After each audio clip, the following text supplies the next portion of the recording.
So ఇది వచ్చేటప్పటికి పంచగవ్య liquid అండి. మనం ఇది ఎలా తయారు చేసుకోవచ్చు, వాటికి సంబంధించిన ప్రాసెస్ అంతా మీకు క్లియర్‌గా ఎక్స్‌ప్లెయిన్ చేస్తానండి నేను.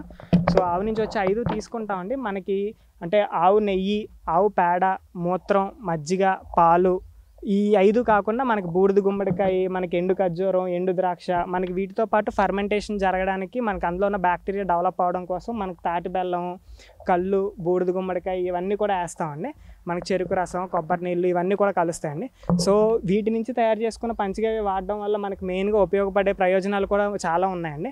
అంటే ఆకు మడత, ఆకు మచ్చ కంట్రోల్ అవుతుందండి. మనకి ఎటువంటి స్టేజ్‌లో ఉన్న అంటే చిన్న మొక్కలకైనా, పెద్ద మొక్కలకైనా గ్రోత్‌కి గానీ, ప్లాంట్‌కి ఇమ్యూనిటీ పెంచడానికి గానీ, మనకి పూత స్టేజ్‌లో ఉన్నప్పుడు పూత రాలకుండా కాయ సైజ్ ఎదగడానికి కూడా చాలా బాగా ఉపయోగపడుతుందండి పంచగవ్య అనేది.